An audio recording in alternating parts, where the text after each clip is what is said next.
કાયદાના રક્ષક જ જ્યારે ભક્ષક બની જાય ત્યારે ન્યાયની આશા કોની પાસે રાખવી? જે ખાખી વર્દી પર લાખો લોકોનો અતૂટ ભરોસો હોય તે વર્દીની આડમાં જ્યારે કોઈ ઘૃણાસ્પદ ખેલ ખેલાય ત્યારે સમાજની નજરો શરમથી ઝૂકી જાય.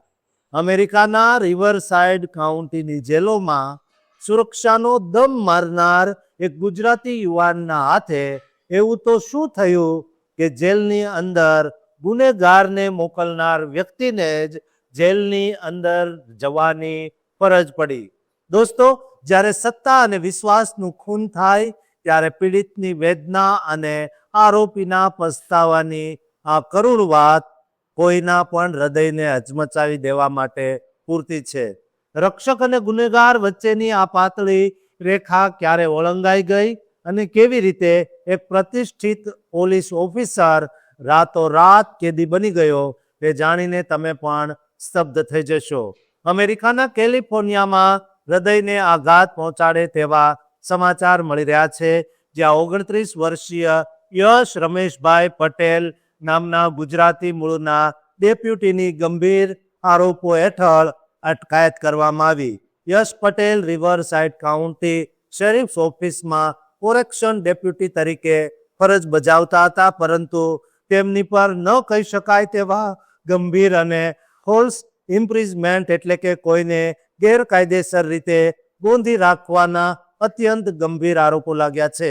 આ ઘટના જ્યારે બની ત્યારે જુરુપા વેલીમાંથી યશ પટેલની અટકાયત કરવામાં આવી અને ત્યારબાદ 8 માર્ચના રોજ તેને સાઉથ વેસ્ટ ડિટેન્શન સેન્ટરમાં બુક કરવામાં આવ્યા. અત્યારે સમગ્ર મામલાની તપાસ શેરીફ ઓફિસના સ્પેશિયલ ઇન્વેસ્ટિગેશન્સ બ્યુરો દ્વારા કરવામાં આવી રહી છે અને જ્યાં સુધી આંતરિક તપાસ પૂરી ન થાય ત્યાં સુધી યશ પટેલને પેઇડ એડમિનિસ્ટ્રેટિવ લીવ પર ઉતારી દેવામાં આવ્યા છે. એટલે કે તેમની તમામ ફરજો તાત્કાલિક અસરથી બંધ કરી દેવામાં આવી છે. યશ પટેલ જુલાઈ 2021થી આ વિભાગ સાથે જોડાયેલા હતા અને હાલમાં તેઓ રોબર્ટ્સ પ્રિસ્ટલી ડિટેન્શન સેન્ટરમાં કેદીઓની દેખરેખ અને સુરક્ષાની જવાબદારી સંભાળતા હતા.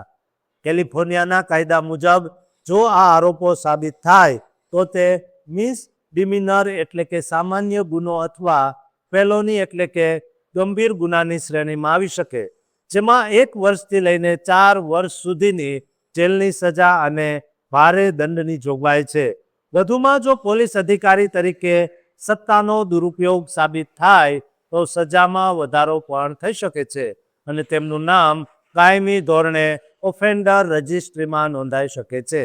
અત્યારે પીડિત વ્યક્તિની ઓળખ કે ઉંમર ગુપ્ત રાખવામાં આવી છે કારણ કે તપાસ હજુ ચાલુ છે. પરંતુ આ ઘટનાએ અમેરિકામાં વસતા ગુજરાતી અને ભારતીય સમાજમાં ભારે ચર્ચા જગાવી છે.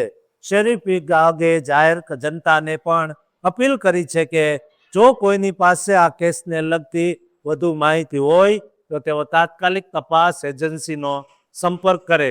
આ કેસની આગામી સુનાવણી 20 એપ્રિલ 2026ના રોજ કોર્ટમાં હાથ ધરવામાં આવશે, જે નક્કી કરશે કે એક ઉભરતા પોલીસ અધિકારીનું કરિયર હવે કઈ દિશામાં જશે. કાયદો અને વ્યવસ્થા જાળવનાર વ્યક્તિ જ્યારે પોતે જ કાયદાના સકંજામાં આવે ત્યારે તે સમગ્ર પોલીસ વિભાગની છબી પર ડાઘ સમાન ગણાય છે. અત્યારે તો આખું અમેરિકા અને ખાસ કરીને કેલિફોર્નિયામાં વસતા ગુજરાતીઓ ન્યાયની આ પ્રક્રિયા પર નજર રાખીને બેઠા છે કે સત્ય શું છે અને ન્યાય કોને મળશે. આ પ્રકારની ઘટનાઓ માત્ર એક વ્યક્તિના જીવનને જ નહીં પરંતુ આખા સમાજની સુરક્ષા પ્રત્યેની ભાવનાને પણ ઠેસ પહોંચાડે છે.